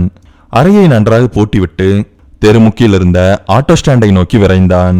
அவனிடத்தில் அவனுக்காக வண்டி இல்லாததை குறித்து அவன் இப்பொழுதே மிகவும் வருத்தமடைந்தான். அங்கிருந்து ஒரு ஆட்டோவை பிடித்து கொண்டு ஹோட்டல் ஹேவ்லாட்டிற்கு சென்றான். இங்கேயே வெயிட் பண்ணுங்க, முதலில் அப்படி சொன்னான். அதன் பிறகு வேண்டாம் என்று தோன்றியது. பணத்தை கொடுத்து அனுப்பிவிட்டான். ஹோட்டல் ஹேவ்லாட் மிகவும் கூட்டமாக இருந்தது. உள்ளே நுழைந்ததும் என்ன சாப்பிட்றீங்க சார் என்று கேட்டார்கள். இப்பொழுதெல்லாம் ஹோட்டல்களில் அப்படி கேட்பதே கிடையாது. நாம அமர்ந்து விசாரித்து என்ன வேண்டும் என்பதை சொல்லி இல்லாத பொறுமையை வரவழைத்து கொண்டு காத்திருந்து அதன் பின்பே உணவை உண்ண வேண்டும். ஆனால் ஹோட்டல் ஹேவ்லாட் அப்படி கிடையாது. நன்றாக உபசரிப்பார்கள், உணவும் நன்றாகத்தான் இருக்கும். ககன் அதை பற்றி கேள்விப்பட்டிருக்கிறான். நான் ஒருத்தங்கள பார்க்க வந்திருக்கேன். Okay sir. விலகி கொண்டார்கள். வேகமாக ககன் 3வது டேபிள் எங்கே இருக்கிறது என்று தேடினான். அதில் ஒரு பெண் அமர்ந்திருந்தாள். முதுகு பக்கம் மட்டுமே தெரிந்தது. வேகமாக நடந்து அவள் முன்பு போய் அமர்ந்தான். ககன், நீ எங்க இங்க? கரண் வரலையா? வெளியில இருக்கானா? நீ வரதா அவன் சொல்லவே இல்லையே. ககன் அவளை பார்த்து வியர்த்து போனான். அவன் கரனுடைய காதலி. இவளை பார்ப்பதற்கு எதற்காக பிளாக்மெயிலர் அனுப்பியிருக்கிறான்? மேஜிக்கு கீழே கைபேசியை எடுத்து பிளாக்மெயிலருக்கு தொடர்பு கொண்டான். கரண் ரூம்ல இருக்கான். ரூம்ல இருக்கானா? வரலையா? அவளுடன் பேசிக்கொண்டே பிளாக்மெயிலர் அழைப்பை ஏற்கட்டும் என்று காத்திருந்தான். என்ன, ஹோட்டல் ஹேவ்லாட்டுக்கு போயிட்டியா? கரண் வரல என்று பேசினான். இதை வைத்தே ககன் என்ன சூழ்நிலையில் இருக்கிறான் என்பதை பிளாக்மெயிலர் புரிந்து கொண்டான். அவளை உன்னோட ரூமுக்கு கூட்டிட்டு போக வேண்டியது உனக்கான 2வது ஆர்டர். அதுக்காக நீ பொய் சொல்லுவியோ என்ன பண்ணுவியோ எனக்கு தெரியாது. அவளை நீ கூட்டிட்டு போகணும். அழைப்பை துண்டித்தான் பிளாக்மெயிலர். இவளை எப்படி ரூமுக்கு கூட்டிட்டு போறது? மனதுள் இப்படி நினைத்தபடியே அவளை பார்த்தான். அவன் உன்னை கூட்டிட்டு வர சொன்னான். கூட்டிட்டு வர சொன்னானா? என்ன வந்து வெயிட் பண்ண சொன்னா ஹோட்டல்ல? எதுவா இருந்தாலும் நீ அவனுக்கு ஃபோன் பண்ணி கேட்டுக்கோ. எங்கடா இருக்க மச்சான்னு ஃபோன் பண்ணா. நானும் சொன்னேன். அப்படியே ஹோட்டல் ஹேவ்லாட்டுக்கு போய் என்னோட ஆளை கூட்டிட்டு வந்துருன்னு சொன்னேன். அதனாலதான் வந்தேன். எனக்கு எந்த விஷயமும் தெரியாதுப்பா, நீங்களே பேசிக்கோங்க. அவள் தன்னுடைய கைபேசியை எடுத்து கரனுக்கு அழைத்தாள். அழைப்பு ஏற்கப்படவில்லை. தனக்கு எதுவும் தெரியாது என்பதைப் போல அமர்ந்திருந்தான் ககன். அவள் பல முறை முயற்சி செய்தாள். என்ன, போனை எடுக்கவே மாட்டேங்கிறான்? எனக்கு எப்படி தெரியும்? நீ எப்படி வந்த? வண்டி இல்லையா? ஆட்டோ பிடிச்சதா வந்தேன். ஆட்டோ வெளியில நிக்குதா? இல்ல. அவள் வெறுப்பாவது நன்றாகவே தெரிந்தது. போலாமா? ஏதாவது ஆர்டர் கொடுத்திருக்கியா? நான் எதுவும் ஆர்டர் கொடுக்கல. வா, அவன் உனக்காக வெயிட் பண்ணிக்கிட்டு இருப்பான். லூசா அவன்? எனக்கு தெரியாது, உனக்கு தானே தெரியும். இன்னைக்கு நீ பேசுறதெல்லாம் ஒரு மாதிரி இருக்கு. கீதா என்ன பண்றா? கீதா வேலைக்கு போயிருப்பா. இருவரும் வெளியே வந்தார்கள். கேப் எடுத்துக்கலாமா? புக் பண்ணிட்டா? இதுக்கு எதுக்கு புக் பண்ணிட்டு? எதிரில் இருக்கிற ஏதாவது பஸ்ஸை பிடிச்சா போயிடலாம். இங்கிருந்து நம்மளோட ரூமுக்கு பஸ் ஈஸியா கிடைக்கும். நம்மளோட ரூமா? அந்த இத்து போன ரூமை உங்களோடதுன்னு சொல்லு. அவள் ஒட்டாமல் பேசுவது ககனுக்கு புரிந்தது. மழுப்பலாக சிரித்து வைத்தான். பேருந்தில் ஏறிக்கொண்டார்கள். அசௌகரியத்துடன் வெறுப்பாகவே அவள் பயணித்தாள். அவர்கள் அறையிருந்த தெருவில் இறங்கி கொண்டார்கள். நீ முன்னாடி போ, நான் வரேன். அப்படி எதற்காக சொன்னான் என்று அவனுக்கே தெரியாது. ஒருவேளை இவள் அறைக்கு போய் கதவை திறந்து விட்டால்? திடீரென்று சம்பந்தமே இல்லாமல் யோசனை வந்தது. எப்படி அவளால் திறக்க முடியும்? இவன்தான் பூட்டி இருக்கிறானே. பதட்டத்தில் தப்பு தப்பாக யோசித்துக் கொண்டு இருக்கிறோம் என்பது புரிந்தது. பிளாக்மெயிலருக்கு இவன் அழைத்தான். எங்க இருக்க? ரூமுக்கு வந்தாச்சு. அவளை கட்டி போட்டுரு. எதுக்கு? சொல்ற மாதிரி செய். நடந்து கொண்டிருந்த அவளை முந்திக் கொண்டு இவன் போனான். என்ன? ஒன்னும் இல்லையே. அவள் வருவதற்குள் வேகமாக சென்று கதவை திறந்து உள்ளே போனான். அரைக்கதவை சார்த்தியபடியே காத்திருந்தான். அவள் அவனுக்கு முதலாக உள்ளே நுழைந்து விட்டால் பிரச்சனைதான். அதற்கான முன்னேற்பாடுகள் தான் இவை. கதவை திறந்து கொண்டு அவள் உள்ளே வந்தாள்.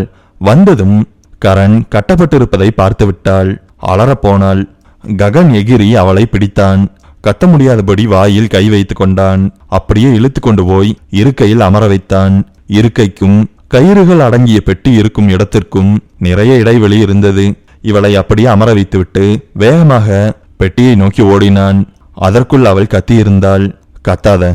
கத்துனேனா ககனோட மோசமான முகத்தை நீ பார்க்க வேண்டி வரும். கரனை கொன்னு போட்டுருவேன். அமைதியா இரு. அவள் பேச்சு மூச்சில்லாமல் ஆனாள். அவன் கயிறை எடுத்து கொண்டு வருவதற்குள் கதவை திறந்து கொண்டு ஓட முயற்சித்தாள். இழுத்து கொண்டு வந்து இருக்கையில் அமர வைத்தான். இங்க பாரு, ஒன்னும் ஆகாது. நான் சொல்றதை கேளு. கத்தாம இரு. சிரமப்பட்டு துள்ளிக்கொண்டே இருந்த அவளை இருக்கையில் கட்டிவிட்டான். நீ கத்தாம இருப்பேன்னு தான் உன்னோட வாயில எதுவுமே அடைக்காம இருக்கேன், அதனால கத்தக்கூடாது. கைபேசியை எடுத்தான். திரும்பவும் பிளாக்மெயிலரிடம் பேசினான். பரவாயில்லையே, உனக்கு கொடுத்த வேலையெல்லாம் சரியா செஞ்சுட்ட. அவளுக்கு இப்போ ஊசியை போட்டு விட்டுரு. அதுக்கப்புறம் என்ன பண்ணணும்னு நான் சொல்றேன். அளவா மருந்த போடு. கரனுக்கு போட்டதை விட கம்மியா போடு. சிரஞ்சை எடுத்து மருந்தை நிரப்பி கரனுடைய காதலிக்கு போட்டு விட்டான். செஞ்சாச்சு. அடுத்தது, நல்ல வேகமா இருக்க. உன்னோட தங்கச்சிக்கு ஃபோன் பண்ணு, ரூமுக்கு வர சொல்லு. என்னோட தங்கச்சிக்கு எதுவும் ஆகக்கூடாது. ஆகாது. இவ்வளோ தூரம் நீ செஞ்சுட்டே இல்ல, உன் தங்கச்சிக்கு எதுவும் ஆகாதுன்னு நான் உனக்கு கேரண்டி தரேன். இப்ப அவளுக்கு ஃபோன் பண்ணி வர சொல்லு. வந்ததுக்கு அப்புறம் இவங்களையெல்லாம் எழுப்பி விடு. அரை மணி நேரம் காத்திருந்தான் ககன். கீதா கதவை திறந்து கொண்டு வந்தாள். அண்ணா, உங்களுக்கு ஒன்றும் ஆகலையே, எதுக்காக இவங்களையெல்லாம் கட்டி போட்டு வச்சிருக்காங்க? நான் தான் இவங்களையெல்லாம் கட்டி போட்டேன். எதுக்காக அண்ணா? எனக்கே தெரியலம்மா. உன்னோட பிளாக்மெயிலர் எனக்கு ஃபோன் பண்ணி பேசிட்டு இருக்கான். அச்சச்சோ, எதுக்கண்ணா இதெல்லாம் செஞ்சீங்க? போலீஸ்கிட்ட போயிருக்கலாம்ல.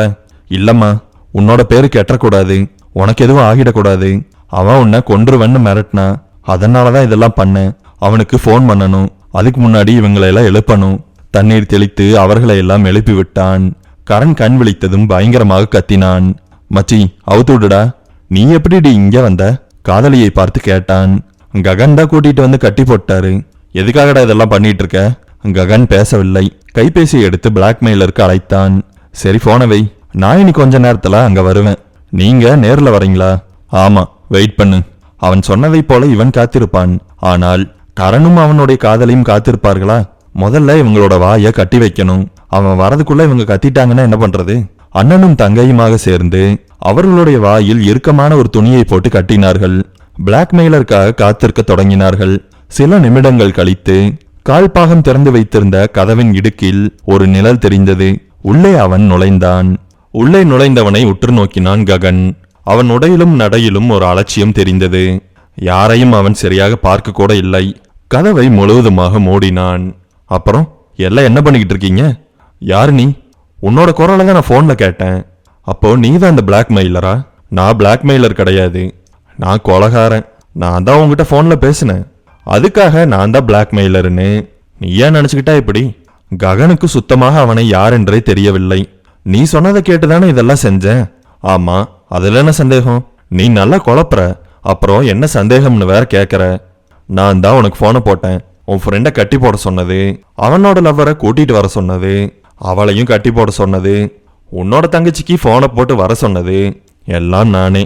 எதுக்காக இதையெல்லாம் பண்ணிக்கிட்டு இருக்க? நான் காரணம் இல்லாம எதுலையும் இறங்கறதில்ல. தோள்களை குலுக்கியபடியே பேசினான் கொலைகாரன் என்று தன்னை சொல்லிக் கொண்டவன். அங்கே இருக்கும் பதட்டமான சூழ்நிலையை பற்றி அவன் சுத்தமாக கண்டுகொள்வதாகவே தெரியவில்லை. எதுக்காக இதையெல்லாம் பண்ண வச்ச? என்கிட்ட நிறைய துப்பாக்கி இருக்கு. நான் நினைச்சேன்னா இந்த ரூம்ல இருக்கிற யார வேணாலும் கொல்லுவேன். அறையில் இருந்தவர்களை ஒரு முறை சுற்றி பார்த்தான். ககன், அவனுடைய தங்கை கீதா, ககனுடைய நண்பன் கரண், கரனுடைய காதலி எல்லாம் பயங்கரமான பயத்தில் இருந்தார்கள். 4 பேர் சேர்ந்தெல்லாம் என்ன ஒன்றும் புடுங்க முடியாது. நான் வெல் ட்ரைனடு. இந்த தொழில எனக்கு பல வருஷமா பழக்கம் இருக்கு. ஒரு தடவை கூட போலீஸ்கிட்ட போனதே இல்லை. தற்பெருமை பேசுறேன்னு யாருமே நினைச்சுக்காதீங்க. என்னை பத்தி நீங்க தெரிஞ்சுக்கிட்டாதானே நான் போடுற ரூல்ஸையும் ஃபாலோ பண்ண முடியும். அறையில் கொஞ்சம் கொஞ்சமாக பதற்றம் அதிகரித்தது. வந்தவன் எந்த இருக்கையிலும் அமரவில்லை. அனைவருடைய முகத்தையும் நேரில் பார்த்தபடி நின்று கொண்டே பேசினான். அவர்களை பயமுறுத்தும் விதமாக துப்பாக்கியை கையில் எடுத்துக்கொண்டான். ஓகே ககன், என்ன பாரு. துப்பாக்கியை அவன் பக்கம் திருப்பினான். சேஃப்டி கிளச்சை விடுவித்தான். உனக்கு இப்போ சில சாய்ஸஸ் நான் தருவேன். அதிலிருந்து பெஸ்டா இருக்கிறத நீயே சூஸ் பண்ணிக்கலாம். சாய்ஸ் நம்பர் 1, உன்னோட கையில நான் ஒரு கன்னை கொடுக்க போறேன். அந்த கன்னை யூஸ் பண்ணி உன்னோட ஃப்ரெண்டை போட்டு தள்ளிட்டு உன்னோட தங்கச்சியையும் அவனோட லவ்வரையும் நீ ஃப்ரீ பண்ணிடலாம். நான் சொன்னது உனக்கு புரியலைன்னு நினைக்கிறேன். புரிஞ்சிருந்தா அப்படியே திருப்பி சொல்லு. நீங்க கொடுக்குற கன்னை வச்சு என் ஃப்ரெண்டை போட்டு தள்ளிட்டு அது வரைக்கும் புரிஞ்சா சரி. சாய்ஸ் நம்பர் 2, உன்னோட ஃப்ரெண்டோட லவ்வரை கொலை பண்ணிட்டு உன்னோட தங்கச்சியையும் ஃப்ரெண்டையும் நீ ஃப்ரீ பண்ணிடலாம். அவங்கள கொலை பண்ண வேண்டிய அவசியம் இல்லை. அறையில் உலாவியபடியே பேசினான் அவன். ஆனால் துப்பாக்கி மட்டும் ககனை பார்த்தபடியே இருந்தது. சாய்ஸ் முடிஞ்சிருச்சுன்னு நினைச்சுக்காத. சாய்ஸ் நம்பர் 3, உன்னோட தங்கச்சியை கொண்டுட்டு ஃப்ரெண்டான கரண் அப்புறம் அவனோட லவ்வர் 2 பேரையுமே நீ ஃப்ரீ பண்ணிடலாம்.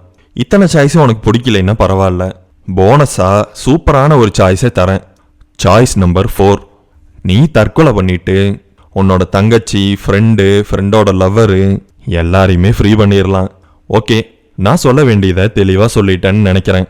முடிவெடுக்கிறதுக்கு உனக்கு கொஞ்சம் டைம் தரேன். நல்லா யோசிச்சு முடிவெடு. யாராவது ஒருத்தர் இன்னைக்கு அவுட் ஆகியே தீரணும். அதுதான் என்னோட சாய்ஸ். இத்தனை சாய்ஸ் கொடுத்த எனக்கு ஒரு சாய்ஸ் கூட இல்லைன்னா எப்படி? ககன் இரு பக்கத்திலும் பற்றி எரியும் ஒரு பாலத்தின் நடுவே நிற்பதைப் போல உணர்ந்தான். மச்சி, வேணாண்டா. அவன் சொல்ற மாதிரிலாம் பண்ணாத. என்னோட கட்டை அவுத்து விடு. நாம 2 பேரும் சேர்ந்து அவனை சமாளிச்சிடலாம். அவன் சொன்ன மாதிரிலாம் பண்ணினா போலீஸ் கேஸ் ஆயிருண்டா. டேய், என்னடா ஒரு வார்த்தை கூட பேச மாட்டேங்கிற? நண்பன் பயத்தில் பயங்கரமாக புலம்பினான். நண்பனுடைய காதலி பயங்கரமாக அழுதாள். அண்ணா, வேண்டாண்ணா. நீங்க இதுவரைக்கும் கொலையெல்லாம் பண்ணதில்லையில்ல, எதுக்குன்னா உங்களுக்கு இந்த வேண்டாத வேலை? அவள் குரல் கிட்டத்தட்ட அடைத்து விட்டது. வெறும் காற்று மட்டுமே வெளிவருவதாக இருந்தது அவளுடைய குரல். கீதா மட்டும் எதுவும் பேசாமல் இருந்தாள். ககன் அவளுடைய முகத்தை பார்த்து, உனக்கு எதுவும் சொல்றதுக்கு இல்லையாமா என்று கேட்டான். இல்லண்ணா. இல்லை என்று அவள் சொன்னதுதான் மாயம். ககன் தான் அமர்ந்திருந்த இடத்திலிருந்து வேகமாக எழுந்து துப்பாக்கி வைத்திருந்தவனை நோக்கி பாய்ந்தான். ககன் தன் தலையை அவனுடைய வயிற்றில் மோதியிருந்தான். பயங்கரமான வலி அவனுக்கு ஏற்பட்டிருக்க வேண்டும். ககன் அடுத்ததாக தாக்குவதற்குள் சிரித்தபடியே அவன் ககனை சரியாக தன் கைகளுக்குள் அடக்கிவிட்டான்.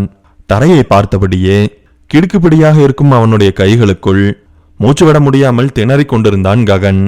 நான் தான் சொன்னேன்ல, அப்புறம் ஹீரோ மாதிரி பண்ண என்ன அர்த்தம்? முதுகில் 2 அடி அடித்தான். போய் உட்காரு. கைகளை விடுவித்தான். ககன் திரும்பவும் தாக்குவதற்கு முயற்சித்தான். ககனுடைய தலையை சரியாக பற்றி அருகில் இருந்த சுவற்றில் மோதவிட்டான். உடனடியாக மண்டை பிளந்து ரத்தம் வந்தது. இதெல்லாம் உனக்கு தேவையா? உட்காரு, நான் சொல்ற மாதிரி பண்ணு. கண்களில் கண்ணீருடன், தலையில் இரத்தத்துடன், மனதில் சோர்வுடன் அமர்ந்தான் ககன். உதடுகளை பதட்டமாக கடித்தபடியே அனைவரையும் பார்த்தான். ஒரு பக்கம் என்னோட தங்கச்சி, அவதான் என்னோட வாழ்க்கை. அவளுக்காக என்ன வேணாலும் நான் செய்வேன். கரனுடைய முகம் தீவிரமானது. இன்னொரு பக்கம் என்னோட நண்பன், அப்புறம் அவனோட காதலி. உங்களையெல்லாம் நான் எப்படி கொலை பண்ண முடியும்? நீங்கள்லாம் தானே என் கூட வாழ்ந்துட்டு இருக்கீங்க. என்னோட வாழ்க்கையோட அங்கமா இருக்கிற உங்களையெல்லாம் எப்படி கொல்ல முடியும்? அதனால உங்களுக்கு புரிஞ்சிருக்கும்னு நினைக்கிறேன். அனைவரையும் பார்த்து சோகமாக சொல்லிவிட்டு, சார், துப்பாக்கியே கொடுங்க. துப்பாக்கியெல்லாம் தர முடியாது, கத்தி வேணா தரேன், யூஸ் பண்றியா? சரிங்க சார். சிரித்து கொண்டே சொல்லும் அவனுடைய முகத்தை ஆழமாக பார்த்தான் கட்டளை போட்டு கொண்டிருந்தவன். என்ன தைரியண்டா எப்பா, ஒரு பெரிய சல்யூட். சொல்லியபடியே கத்தியை கொடுத்தான். அறுத்துக்கோ, நல்ல ஷார்ப்பா இருக்கு. கத்தியுடைய முனையை கட்டை விரலால் கூர்பார்த்தபடியே கொடுத்தான். பக்குவமா கத்தியை வாங்கினான். ககன் அதிக நேரம் எடுத்துக்கொள்ளவில்லை. கத்தியை தொண்டைக்கு நேராக வைத்தான். நான் போயிட்டு வரேன். அழுகையும் சிரிப்பும் கலந்த துணியில் பேசினான். அண்ணா, வேண்டாண்ணா. நீ எதுக்கு நான் சாகணும்? என்ன கொலை பண்ணிருண்ணா? என்னோட போட்டோ தானே லீக் ஆக போகுது. நானே இல்லைண்ணா. இல்லடா தங்கம், இதெல்லாம் வாழ்க்கையில சின்ன பிரச்சனைடா. அதுக்காக நீ சாகணுங்கிற அவசியம் இல்லை. அந்த மாதிரி கேவலமான வேலையை பண்ணவன் உயிரோட இருக்கவே லாய்க்கில்லாதவன். நாம உயிரோட தான் இருக்கணும். இந்த மாதிரி விஷயமெல்லாம் நம்மளை பாதிக்க கூடாது. ஒரு கோர்வை இல்லாமல் இருந்தது அவனுடைய பேச்சு. வேகமாக நரநரவென்று கழுத்தை அறுத்தான். ரத்தம் பீரிட்டது. கத்தியை கொடுத்து கட்டளையிட்டவன் சிரிப்புடன் பார்த்து கொண்டிருந்தான். கரனும் அவனுடைய காதலியும் பயத்துடன் பார்த்து கொண்டிருந்தார்கள். நிறுத்துடா. கட்டளை போட்டவன் திரும்பவும் வேறு ஒரு கட்டளையை போட்டான். அறுக்காதடா. ஏன் என்பதை போல பார்த்து கொண்டே கழுத்தில் கத்தியை வைத்திருந்தான் ககன். போதும், கத்தியை எடுத்துரு. இல்ல, நீங்க இவங்களையெல்லாம் ஏதாவது பண்ணிருவீங்க. நான் நீங்க சொல்ற மாதிரியே பண்றேன். டேய், நான் சொல்ற மாதிரி பண்ணு. கத்தியை முதல்ல தூக்கு. கத்தியை தொண்டையிலிருந்து எடுத்துக்கொண்டான் ககன். எதுக்காக நிறுத்துனீங்க? நீ உன்னோட ஃப்ரெண்டையும் அவனோட லவ்வரையும் பார்த்தையா இல்லையா? அரை கண்களை மூடியபடியே பேசினான் கட்டளையிடுபவன். அவங்களுக்கு என்ன? எனக்கு புரியலையே. புரியலைன்னு உயிரை வாங்காதீங்கடா. அவங்க 2 பேரும் உன்னை காப்பாத்துறதுக்கு ஏதாவது ஸ்டெப் எடுத்தாங்களா? இல்ல வேண்டாம்னாவது சொன்னாங்களா? ககன் அவர்களை பார்த்தான். நாங்க பயத்துல இருந்தோம். அவன் என்னென்னமோ சொல்றான். அவன் சொல்றதெல்லாம் நீ நம்பாத. கரண், கொஞ்ச நேரம் வாய மூடு. உன்னை இப்போ பேச சொன்னா கத்தி எடுத்து கழுத்தறுத்துருவேன். துப்பாக்கியை வச்சு மண்டையை செதற வச்சிருவேன். நான் சொல்லாம யாரும் பேசக்கூடாது. ஃப்ரெண்டோட லவ்வரை விடுப்பா. உன்னோட ஃப்ரெண்ட் இருக்கான்ல, அவன் ஏன் ஒரு வார்த்தை கூட பேசல? உன்னை தடுத்து நிறுத்தவே இல்லை. பேச்சுக்காகவாவது ஏதாவது சொல்லியிருக்கணும்ல. எதுவுமே பண்ணலைன்னா என்ன நினைக்கிறது? சோகமாக தலையை தொங்க போட்டு கொண்டான் ககன். ககன், உன்னோட நல்ல மனசு எனக்கு புரியுது. அதுக்குன்னு செத்து போற அளவுக்கு நல்லவனா இருக்கக்கூடாது. ஒருத்தன் துன்பம்னு வந்தா அவனுக்கு சோறு போடுறதுல தப்பில்ல. எனக்கு கஷ்டமா இருக்கு, சில லட்சங்கள் கடன் கொடுங்கன்னு எவனாவது கேட்டான்னா கேனத்தனமா அவனை நம்பி பணம் கொடுக்கறது தான் தப்பு. அப்படி பணம் கொடுக்கறவங்கள நல்லவன்னு நாம சொல்ல மாட்டோம், கேனப்பையன்னு தான் சொல்லுவோம். இப்ப நீயும் ஒரு கேனப்பையன்தான்.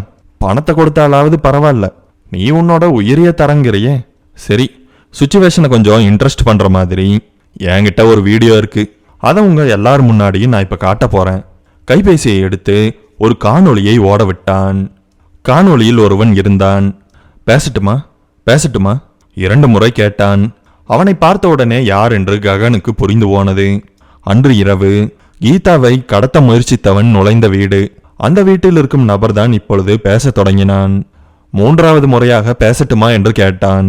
பேசுடா, வீடியோ ஆன் ஆயிடுச்சு. எனக்கு ரொம்ப நாளாவே கரணை தெரியும். கரணும் நானும் சேர்ந்து மோசமான வேலைகள் நிறைய செஞ்சிருக்கோம். அன்னைக்கு நைட்டு அவன் தான் என்னோட வீட்டுக்கு வந்தான். என்ன விஷயம்னு கேட்டேன். மொத்தமா சொல்லிட்டுமா சார்? சொல்லு, அதுக்கு தானே வீடியோ எடுத்துட்டு இருக்கேன். அவன் அடுத்ததாக என்ன சொல்ல போகிறான் என்ற ஆர்வத்தில் ககன் பார்த்து கொண்டிருக்கையில் காணொளியை நிறுத்தினான் கட்டளை போடுபவன். ஏன் நிறுத்திட்டீங்க? உன்னோட தங்கச்சிய ஒருத்தன் பிளாக்மெயில் பண்ணிட்டு இருக்கான்ல? ஆமா, அது நீங்க தானே? நான் தான் முன்னாடியே சொன்னனே, நான் பிளாக்மெயிலர் கிடையாது. நெஞ்சு பகுதியை தொட்டு நான் ஒரு கொலகாரன். யார் பிளாக்மெயிலர்னு தெரிஞ்சுக்கணுமா? உனக்கு வேணா இது ஷாக்கா இருக்கலாம், என்னை பொறுத்த வரைக்கும் இல்ல. உன்னோட ஃப்ரெண்டு தான் பிளாக்மெயிலர். கரண் கரண் கரண் எவ்வளவு அப்பாவியா நடிக்கிறான். இந்த திருட்டு வேலையெல்லாம் விட்டுட்டு நடிக்க போடா, நீ நல்லா காசு வரும். கரண், அவன் சொல்றது உண்மையா? வேகமா கேட்டான் ககன். சொல்றா நீதானா? ககன், ககனுடைய தங்கை கீதா, கரனுடைய காதலி. அனைவரும் திகைத்தார்கள். கட்டளை ஓடுபவன் பேசலானான். What a beauty. உங்களுக்கு நான் அடுத்த ஷாக்க கொடுக்க போறேன். ககன், நீ மட்டும் தெளிவா கேளு. உன்னோட ஃப்ரெண்டு கரண் இருக்கானே, அவன் நிறைய காசு கொடுத்து உன்னை கொல்றதுக்கு என்ன அப்பாயிண்ட் பண்ணான். டே கரண், உண்மை சொல்லுடா, அவன் என்னென்னமோ பேசிட்டு இருக்கான். கரண் பேசாமல் இருந்தான். கரிய நிழல் போல அவனுடைய முகத்தில் பயம் அப்பி இருந்தது. அவன் எப்படிடா பேசுவான்? அவன் தானே கொல்றதுக்கே ஆள் செட் பண்ணான். கொல்ல வேண்டிய ஆளும் உங்ககிட்ட வந்தாச்சு. ஆனா நானே உங்ககிட்ட உண்மையை சொல்லுவேன்னு அவன் எதிர்பார்த்திருக்க மாட்டான். எப்படி நான் உங்ககிட்ட உண்மையை சொல்ல மாட்டேன்னு அவன் எதிர்பார்த்திருக்க மாட்டானோ, அதே போல நான் எதிர்பார்க்காம அவன் எல்லா உண்மையையும் என்கிட்ட சொன்னான். எதுக்கு சொன்னான்னே தெரியல. அதுதான் இத்தனை சம்பவத்துக்கு உண்டான காரணம். ஒரு பிளாக் கலர் லைன் மாதிரி. அந்த பிளாக் கலர் லைன் வெவ்வேறு பாயிண்ட்ஸை டச் பண்ணி அப்படியே வந்து இங்க முடிஞ்சிருக்கு. அவன் சொன்ன உண்மையெல்லாம் இப்போ பாயிண்ட் பை பாயிண்டா சொல்றேன். அவன் உன்னோட தங்கச்சிய பிளாக்மெயில் பண்ணியிருக்கான். எப்படி பிளாக்மெயில் பண்ணுங்கிறதையும் சொல்லிட்டான். அப்புறம் ககன், நீ எதர்ச்சியா வந்து அங்க சிக்கிட்ட. அதுதான் நீ செஞ்ச தப்பு. அன்னைக்கு நீ அவன் கூட சண்டை போட்டு அவனோட முகத்தை பார்த்துட்டியோன்னு அவனுக்கு டவுட்டை வச்சுக்கிட்டே அவனால உயிர் வாழ முடியுமா? அதுவும் உங்கூடைய திடீர்னு நைட்டு அவனோட தலையில கள்ள தூக்கி போட்டுட்டேனா? சொல்லிவிட்டு பலமாக சிரித்தான் கட்டளை போடுபவன். நினைச்சு பாரு, அவன் ரொம்ப பயந்ததுனாலதான் உன்னை கொல்றதுக்கு என்கிட்டயே வந்தான். நான் பணத்தை வாங்கிட்டேன். நான் எப்படிப்பட்ட ஆளுன்னு இங்க சொல்லியே ஆகணும். நான் ஒரு ப்ரொஃபஷனல் தான். ஆனா வேலையை ஸ்டார்ட் பண்றதுக்கு முன்னாடி பக்கா சோம்பேறி. எனக்கு தேவையில்லைன்னா சுண்டு வரல தூக்குறதுக்கு கூட சங்கடப்படுற ஆளு. உன்னை உடனடியாக கொல்றதுக்கு எனக்கு இன்ட்ரெஸ்டே இல்லை. டெய்லியும் வருவேன், சோம்பேறித்தனமாக இருக்கும், திரும்பி போயிடுவேன். அப்படி உன்னை சோம்பேறித்தனத்தோட உன்னை ஃபாலோ பண்ணப்போ எனக்கு நிறைய விஷயங்கள் கிடைச்சிது. முதல்ல முக்கியமான விஷயம், நீ ரொம்ப நல்லவன். உன்னோட தங்கச்சியை ஒருத்தன் பிளாக்மெயில் பண்ணிக்கிட்டு இருக்காங்கிற கஷ்டமான சூழ்நிலையிலையும் கூட நீ எல்லாருக்கும் ஹெல்ப் பண்ணிக்கிட்டு இருந்த. வயசானவங்களுக்கு சாப்பாடு வாங்கி கொடுக்குற, ஹாஸ்பிட்டல் போறவங்களுக்கு ஆட்டோ பிடிச்சி தர, அந்த ஆட்டோவுக்கு நீயே காசு தர. பயங்கரமான ஆள் பண்ணி. ஏண்டா, தங்கச்சி ஒருத்தன் பிளாக்மெயில் பண்ணிக்கிட்டு இருக்கான், நீ அதையெல்லாம் விட்டுட்டு சமூக சேவையெல்லாம் பண்ணிக்கிட்டு இருப்பியா? நான் தேடிட்டு தான் இருந்தேன். கிழிச்ச 3 மணி நேரம் சமூக சேவை, 1 மணி நேரம் உன்னோட வேலை, அரை மணி நேரம் தேடுனேன். இல்ல, நான் தேடுனேன். சரி விடுடா. நான் உன்னை ஃபாலோ பண்ணதுல என்ன தெரிஞ்சுது? நீ ரொம்ப நல்லவன்னு தெரிஞ்சுது. அடுத்ததா கீதா. கீதா உன்ன மாதிரியே நல்ல பொண்ணு. ஆனா எந்த வம்பு வழக்குக்கு போறதில்ல. அவ உண்டு, அவ வேலை உண்டுன்னு இருக்கா. உங்க 2 பேர்த்த பத்தி தெரிஞ்சுக்கிட்ட உடனே நான் எப்படி உன்னை கொல்ல முடியும்? அதனால நானே ஒரு டிசிஷன் எடுத்தேன். கம்பீரமாக தொடர்ந்து பேசிக்கொண்டே இருந்தான் கட்டளை போடுபவன். விழி விரிய அவன் சொல்வதையெல்லாம் கேட்டுக்கொண்டிருந்தான் ககன். ஒரு கருப்பு கோடு. நான் ஏற்கனவே சொன்னேன்ல, அந்த கருப்பு கோடு மூலமா சில புள்ளிகளை நான் இணைச்சிக்கிட்டே வருவேன். உன்னோட ஃப்ரெண்டை அட்டாக் பண்ணி கட்டி போட வச்சேன், அவனோட லவ்வரை கூட்டிட்டு வர வச்சேன், அவளையும் கட்டி போட வச்சேன், உன்னோட தங்கச்சிக்கு கால் பண்ணி வர சொன்னேன். இப்படியே அந்த பிளாக் லைனை ஃபாலோ பண்ணிட்டு இங்க வந்தாச்சு. இந்த தொடர் சம்பவங்கள் மூலமா நான் ஒரு பெரிய ஸ்டேஜையே செட் பண்ணியிருக்கேன்.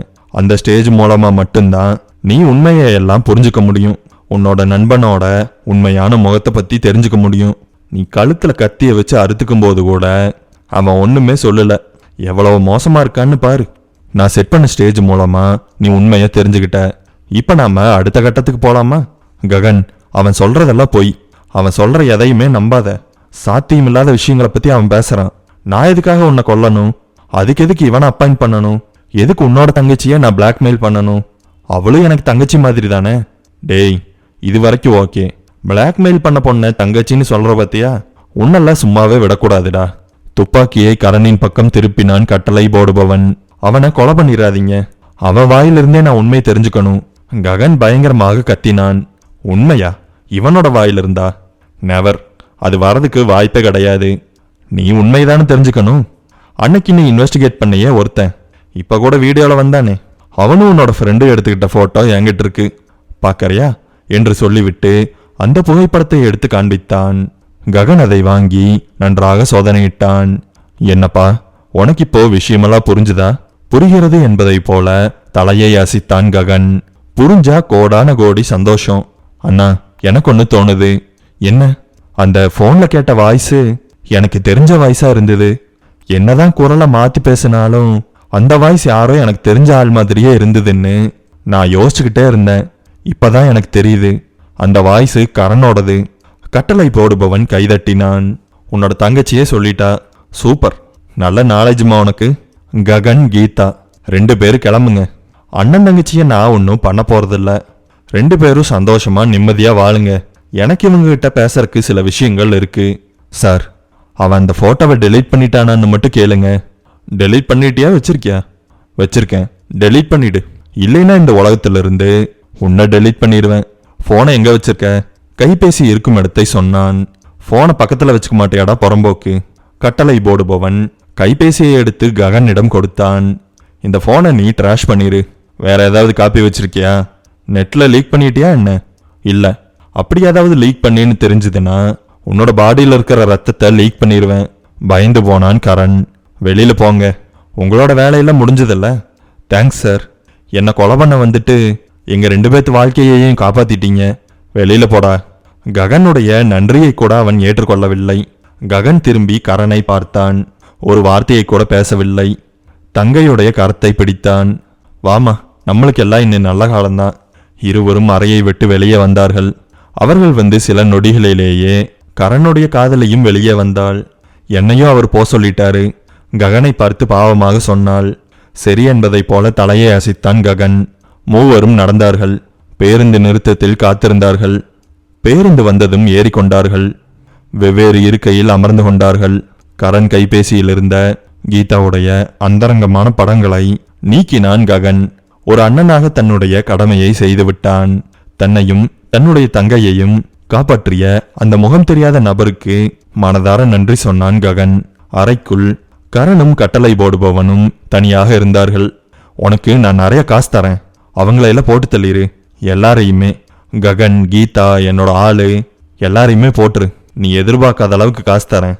கட்டளை போடுபவன் புருவத்தை சுருக்கி கொண்டு கரனை பார்த்தான். நான் உனக்கு ஒரு சான்ஸ் தரலாம்னு இருந்தேன். நீயே அதை கெடுத்துக்கிட்ட. நீ எல்லாரையும் கொல்லணும்னு சொல்ற. தன்னை சுத்தி இருக்கிற எல்லாரும் செத்து போகணும்னு ஒருத்தன் நினைக்கவே கூடாது. உனக்கு நேரம் வந்துருச்சு. துப்பாக்கியை எடுத்து கரனை நோக்கி குறிவைத்தான். பயங்கரமாக சிரித்தான். ட்ரிகரை அழுத்தினான். டமால்! துப்பாக்கி வெடித்தது. தோட்டா பாய்ந்தது.